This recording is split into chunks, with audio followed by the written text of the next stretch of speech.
Здравствуйте! Сегодня мы расскажем об искусственном разведении мидий и устриц. Мясо этих морских моллюсков очень ценится во всем мире, так как обладает высокой пищевой и лечебно-профилактической ценностью.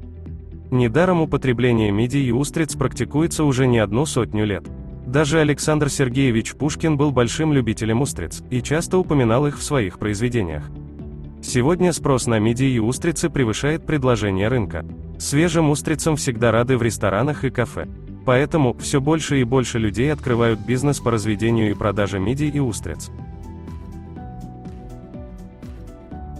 Бесспорным лидером по производству устриц и мидий в Европе является Франция. Французский поэт Леон Поль Фарк однажды написал: «Устрицы – это поцелуй моря на губах». Устрицы, а также мидии и улитки, прочно вошли во французскую кухню. Вплоть до XIX века устрицы оставались популярнейшей едой, доступной всем слоям населения. В богатых домах из них готовили разнообразные блюда, запекали в пирогах, фаршировали ими птицу или просто ели дюжинами, не считая. Беднякам устрицы заменяли мясо. Выращивание моллюсков в стране проводится под эгидой Департамента сельского хозяйства и рыболовства. Учреждение имеет множество обязанностей, начиная от сохранения естественных условий обитания устриц до контроля качества и поддержания высоких санитарных стандартов на производстве. Во Франции любой хозяин устричной фермы должен пройти специальную двухгодичную учебную программу. Государство обучает будущих бизнесменов не только выращиванию моллюсков, но и основам экологии и экономики. Стоит ли говорить, что такой подход делает французских устриц одними из самых качественных в мире? Прежде чем рассказать, как выращивают моллюсков, следует сказать несколько слов о том, чем же отличаются между собой эти моллюски, устрицы и мидии. Хотя они и относятся к одному классу, но совершенно различны по внешнему виду и вкусовым качествам. Мидии меньше устриц. Они неприхотливы к среде обитания и могут перемещаться по дну. Устрицы гораздо крупнее мидий, где-то в 2-3 раза. Они ведут оседлый образ жизни и не способны ходить, то есть перемещаться по дну. Также, эти моллюски различаются и внешним видом: у мидий гладкая раковина с острыми краями, устрицы шершавые на ощупь с волнистыми раковинами. Наконец, главное отличие, ради которого и затевается подобный бизнес, в том, что мидии ни в коем случае нельзя есть сырыми, а устрицы, наоборот, чаще всего подают в сыром виде. Хотя мидии и являются деликатесным моллюском, их стоимость гораздо меньше, чем у устриц. Это связано с тем, что мидии гораздо легче разводить. Они, буквально, размножаются в дикой природе с минимальными вложениями, несколько тысяч моллюсков оседают на 1 квадратный метр. Достаточно в период нереста пустить специальную плеть или драгу на дно, чтобы через 2-3 года, с июля по январь, достать ее, облепленную моллюсками. В среднем на одну плеть налепляется до 80 кг мидий. Мидии требовательны к экологии. В загрязненной воде мидии не будут расти и размножаться. Перед выращиванием необходимо экспериментально проверить нужный участок моря на концентрацию пищи для мидий. Условно все предприятия, занимающиеся выращиванием мидий, можно поделить на 2 типа. Первый, где разведение мидий начинается со сбора личинок или спата в море. Второй – это фермы, где выполняется полный цикл выращивания, включая самостоятельное выведение личинок. В первом случае ферма занимается разведением мидий в благоприятных для нее водах. Как правило, на этой территории уже обитает достаточно большое количество колоний мидий. По существу, технология предлагает для личинок поверхности коллекторы, куда они могут осесть и закрепиться. Эти коллекторы, представляющие собой некую подвешенную под водой конструкцию из капроновых канатов, поплавков и грузов, по сути, представляют собой полную имитацию роста мидий в природных условиях.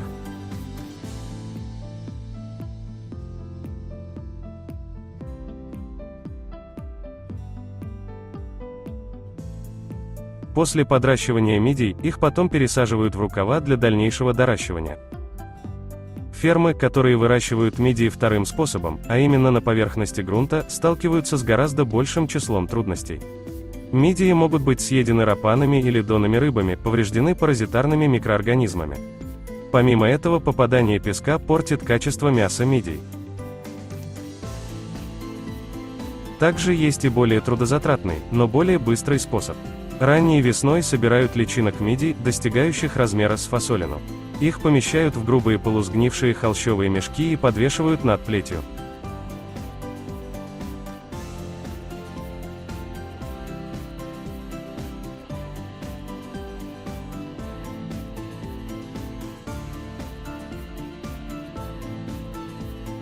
За пару месяцев мешки сгнивают, а мидии самостоятельно оседают на плети. В период их роста можно менять расположение плети, постепенно перемещая их ближе к берегу. К окончательному периоду созревания плеть с мидиями размещают так, чтобы во время отлива она полностью выступала из воды. За мидии можно не переживать, запаса соленой воды, расположенного внутри раковины, хватает моллюску на 1-2 суток. Это нужно для того, чтобы мидии росли быстрее и приобрели лучший вкус. Это связано, в первую очередь, с соленостью воды и ее нехваткой. Замечено, если моллюск время от времени остается без воды, он старается увеличиться в размере, чтобы запасов воды внутри раковины было как можно больше. Таким образом мидии можно вырастить за год.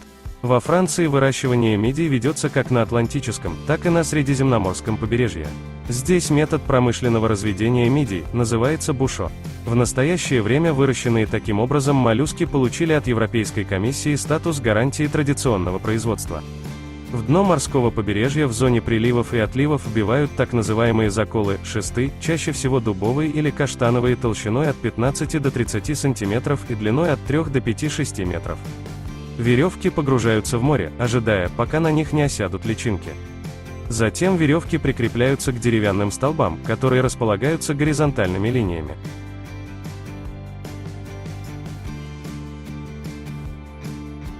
В апреле-мае на дальних от берега кольях в специальных сетчатых коллекторах оседают личинки мидий, достаточно подрастающие уже к июню.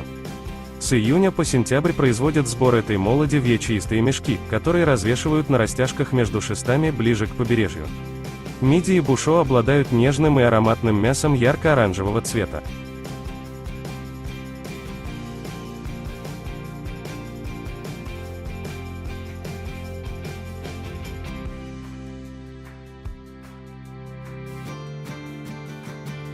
Весной и осенью в период размножения, все море кишит микроскопическими личинками моллюска, ищущих для себя место поселения или закрепления, что приводит их на искусственные коллекторы.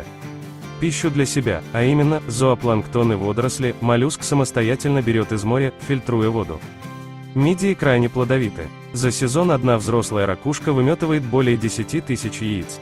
За 14 месяцев мидия увеличивается в размере до 7-8 см и становится товарным морепродуктом. В течение этого времени остается только следить за развитием мидий, отгонять браконьеров, а через год собрать урожай.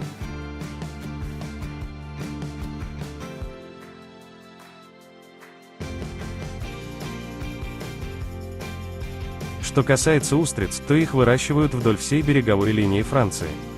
Существует порядка 3000 устричных хозяйств. Самые знаменитые области – оба берега Ла-Манша, Британь, Нормандия, Кент и Эссекс, Аркашон, а также Средиземноморское побережье страны. В провинции Британь на севере Франции самый подходящий климат для выращивания устриц. Именно стабильный умеренный климат региона дает возможность устрицам расти и впитывать все силы воды для лучшего вкуса. Здесь не бывает изнуряющей жары, но и не бывает морозов. Этот климат очень благоприятен для устриц. Дело в том, что скачок температуры даже на 10 градусов способен убить устрицу.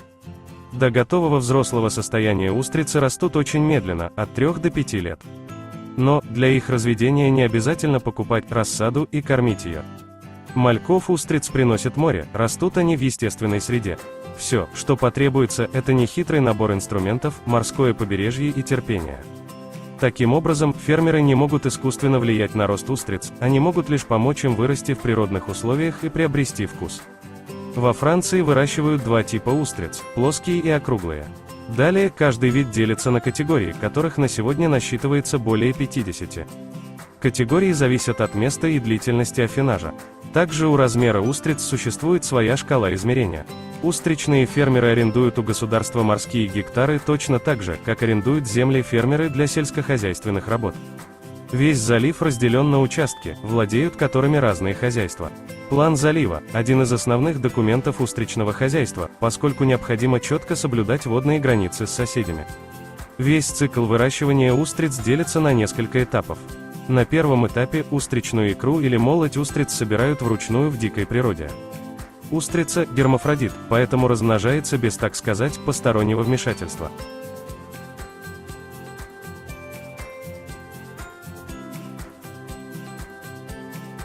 Самое удачное время – это лето. Отсюда и поверье, что летом устриц не едят. Молоть рождается внутри раковины, примерно 5 штук в одной. И через 3-5 дней мальки выходят наружу. В это время им нужно где-то закрепиться, обычно это камни либо специальные коллекторы на глубине. Вот на этой стадии их и собирают вручную для дальнейшего выращивания на фермах. Но проблема в том, что за первый год в силу разных причин и обстоятельств 35% мальков погибает, это так называемый естественный отбор. Затем ежегодно погибает еще в среднем по 10%. То есть за период выращивания в общей сложности погибает около 70-80% от первоначального количества. Именно поэтому не каждая ферма может позволить себе работать с мальками. Устриц-малышей помещают в специальные сетки и кладут на так называемые столы на берегу залива. Ежедневные океанские приливы-отливы хорошо сказываются на общем росте устриц. Нужно отметить, что расписание приливов – это еще один важный документ для фермерского хозяйства. Все работы нужно провести во время отлива. Устрицы, как и люди, растут по-разному, кто-то быстро, кто-то медленно, одни худые, другие упитанные. И искусственно повлиять на равномерность роста просто невозможно. Сетки с устрицами переворачивают, постукивают палкой, перемешивая их, примерно раз в 2 недели. Тем самым форма раковины и мясо внутри приобретают более правильную форму. Иначе раковина будет длинной и узкой, а сам моллюск не таким мясистым. Весь процесс длится около года. По истечении года моллюсков опускают на дно залива еще на 2 года, для дальнейшего роста, это второй этап производства. И на этом этапе также существуют свои риски, это штормы или морские хищники, чайки, морские звезды, улитки, крабы и некоторые виды рыб. Все это время устрицы питаются планктоном, приносимым морем. По истечении 3 лет наступает следующий этап. Устрицы перебирают вручную и отбирают готовых к аффинажу, выдержки в клерах, таких естественных водоемах с пресной водой. В процессе аффинажа вкус устрицы смягчается, становится более глубоким, уходит лишняя соль. Поэтому аффинаж проходит в пресной воде, обычно в реке. Его длительность – от 3 месяцев до 12. Перед транспортировкой партии деликатеса тщательно упаковывают в ящики, так, чтобы они не потеряли влагу и не погибли в дороге. Остальных возвращают в залив. Чтобы достать устриц, выезжают специальные машины, которые сетками бурлят воду, а так называемый водный пылесос вытягивает устрицы на баркас. Раньше это делалось полностью людьми и занимало намного больше времени.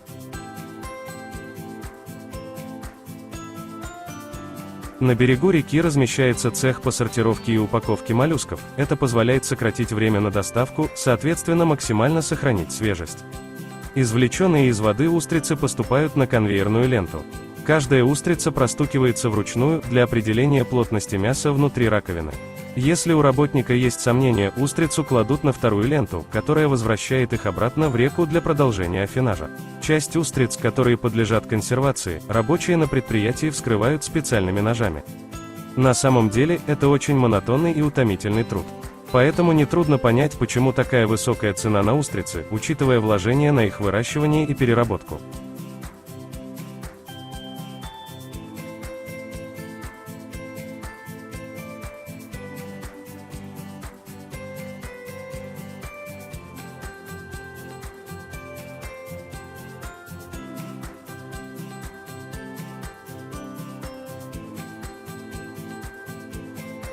Устрицы пакуют в деревянные ящики различного размера, но количество всегда кратно 12. Причем упаковывают определенным образом, чтобы устрица сохранила влагу. Ведь при потере 20% воды моллюск погибнет в дороге. Процесс отгрузки устриц ежедневный и никогда не прерывается. Устричная ферма работает без выходных. Но в рождественские праздники число работников увеличивается вдвое или даже втрое, поскольку во Франции это высокий сезон потребления. Ведь именно устрицы – традиционное рождественское блюдо для французов. На этом все. Если вам понравилось это видео, ставьте лайки и подписывайтесь на канал. До новых встреч!